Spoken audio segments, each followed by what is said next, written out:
Toda forma de controle começa da mesma maneira, convencendo as pessoas de que elas são livres. Quando ninguém percebe a própria prisão, não há necessidade de muros, correntes ou vigilância constante.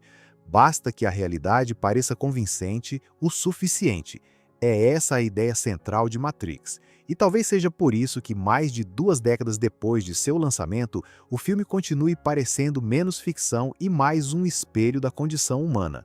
Quando pensamos em Matrix, a primeira imagem que vem à mente costuma ser Neo desviando de balas, códigos verdes escorrendo pela tela ou a famosa escolha entre a pílula vermelha e a azul, mas talvez nenhum desses elementos seja o verdadeiro protagonista da história. O verdadeiro protagonista é uma pergunta tão desconfortável que a maioria das pessoas evita fazê-la. Como você sabe que aquilo que chama de realidade é realmente real? Essa pergunta parece absurda à primeira vista. Você consegue tocar os objetos, sentir o vento, ouvir sons, sentir dor. Tudo isso parece prova suficiente de que o mundo existe exatamente como o percebemos. Mas será que nossos sentidos são realmente confiáveis? Ou será que eles apenas interpretam sinais, criando uma versão da realidade dentro da nossa mente? Talvez o maior mérito de Matrix nunca tenha sido imaginar um futuro dominado por máquinas. Talvez tenha sido obrigar milhões de pessoas a perceber que a realidade pode ser muito mais frágil do que imaginamos. E, curiosamente, essa dúvida não começou no cinema. Ela acompanha a humanidade há mais de 2000 anos.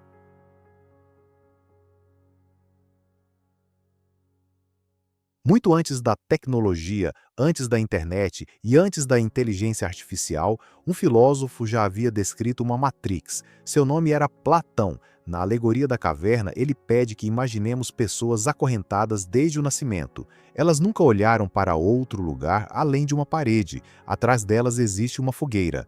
Entre a fogueira e essas pessoas, indivíduos carregam objetos que projetam sombras. Essas sombras são tudo o que os prisioneiros conhecem. Para eles, aquelas imagens representam toda a realidade. Eles não sabem que existe um mundo do lado de fora. Não sabem que existe luz. Não sabem que as sombras são apenas reflexos imperfeitos de algo muito maior. Até que um deles consegue escapar. No início, a luz machuca seus olhos. A verdade dói. Ela incomoda. Ela exige adaptação. Mas, aos poucos, ele percebe que passou toda a vida confundindo sombras com realidade. Então ele decide voltar para libertar os outros. E acontece algo curioso. Eles não acreditam. Eles riem. Chamam aquele homem de louco, porque abandonar uma mentira confortável costuma ser muito mais difícil do que aceitar uma verdade dolorosa. Mais de 2000 anos depois, Matrix conta exatamente a mesma história. Apenas troca a caverna por computadores, as sombras por códigos e as correntes por uma simulação. Séculos depois, outro filósofo decidiu levar essa dúvida ainda mais longe. René Descartes fez uma pergunta simples: e se tudo aquilo que percebemos estiver nos enganando? Nossos sentidos falham o tempo todo. Objetos parecem menores quando estão longe. Sonhos parecem reais enquanto estamos dormindo.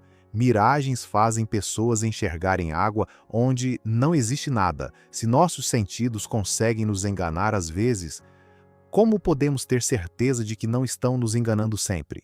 Descartes imaginou até mesmo a existência de um gênio maligno, uma entidade capaz de manipular todas as nossas percepções, não porque acreditasse que isso realmente existia, mas porque queria encontrar uma verdade impossível de ser destruída. Foi daí que surgiu uma das frases mais famosas da filosofia: penso, logo existo. Mesmo que tudo fosse uma ilusão, o simples fato de duvidar provava que havia alguém pensando. Matrix transforma exatamente essa dúvida em uma narrativa. E pela primeira vez, milhões de pessoas tiveram contato com questões filosóficas sem perceber.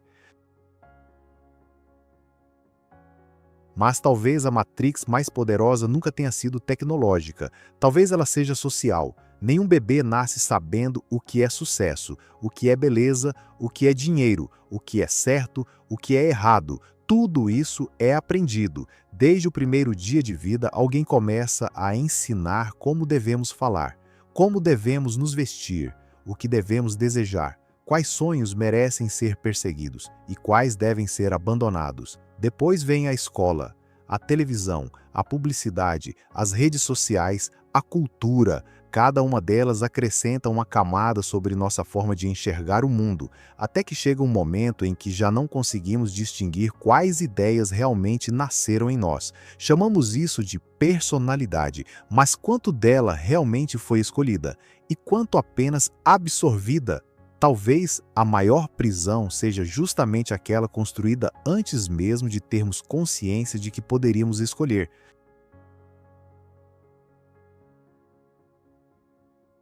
Hoje ninguém precisa controlar você pela força. Sua atenção se tornou o recurso mais valioso do planeta.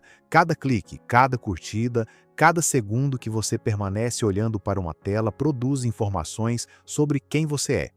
Os algoritmos aprendem seus medos, seus desejos, suas inseguranças e passam a mostrar exatamente aquilo que mantém você conectado. Pouco a pouco, você deixa de enxergar o mundo como ele é, passa a enxergar apenas o mundo que o algoritmo acredita que manterá sua atenção. É uma realidade personalizada. Duas pessoas podem viver na mesma cidade, no mesmo país e no mesmo momento histórico, mas habitar em universos completamente diferentes, porque recebem notícias diferentes, vídeos diferentes, opiniões diferentes. A Matrix moderna talvez não esconda a realidade, ela apenas entrega versões diferentes dela para cada pessoa. E quando cada indivíduo vive em sua própria realidade, o diálogo se torna quase impossível. Existe um personagem em Matrix chamado Cypher. Ele conhece a verdade, sabe que a Matrix é falsa, mesmo assim ele quer voltar. Essa talvez seja uma das cenas mais humanas do filme, porque ela revela algo desconfortável. Nem sempre queremos a verdade, às vezes queremos conforto. A verdade exige mudança, a ilusão oferece estabilidade. Aceitar que estivemos errados durante anos exige coragem. É muito mais fácil proteger nossas crenças do que reconstruí-las. Por isso, tantas pessoas rejeitam fatos, não necessariamente porque são incapazes de entendê-los, mas porque aceitar esses fatos destruiria a identidade que passaram anos construindo. Existe uma prisão ainda mais difícil de escapar, a do ego. Criamos uma história sobre quem somos. Eu sou assim. Esse é meu jeito. Eu penso dessa forma. Com o tempo, essas frases deixam de descrever nossa personalidade, passam a defini-la, e toda definição cria limites. Quanto mais nos identificamos com uma ideia, mais difícil se torna abandoná-la, mesmo quando ela já não faz sentido. Talvez a verdadeira liberdade não seja descobrir uma nova verdade, mas manter a capacidade de revisar aquilo que acreditamos saber. A famosa escolha entre a pílula azul e a vermelha nunca foi apenas uma decisão dentro da história. Ela representa uma escolha cotidiana, continuar vivendo sem questionar, ou aceitar que a realidade pode ser muito diferente daquilo que imaginávamos. Na vida real, tomar a pílula vermelha significa fazer perguntas difíceis, questionar suas próprias certezas, ter coragem para mudar de opinião quando surgem novas evidências. Isso não significa desconfiar de tudo ou acreditar em qualquer teoria. Pelo contrário, significa examinar ideias com cuidado, buscar evidências e reconhecer que nossas convicções podem estar erradas. Nem toda dúvida leva à verdade, mas nenhuma verdade resiste se nunca for questionada. Talvez nunca descubramos se vivemos ou não dentro de uma simulação. Talvez essa resposta jamais exista, mas existe uma pergunta muito mais importante. Quanto da sua vida foi realmente escolhido por você?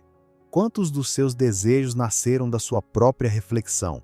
Quantas opiniões você investigou antes de adotá-las? Talvez a Matrix nunca tenha sido um programa de computador. Talvez ela seja qualquer sistema que substitua pensamento por repetição, qualquer estrutura que faça você aceitar respostas antes mesmo de formular perguntas. No fim, Matrix não é um filme sobre máquinas, é um filme sobre consciência, sobre perceber que a liberdade não começa quando escapamos de uma prisão física.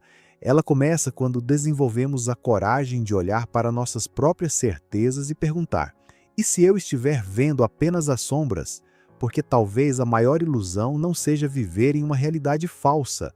Talvez seja acreditar que já compreendemos completamente a realidade em que vivemos.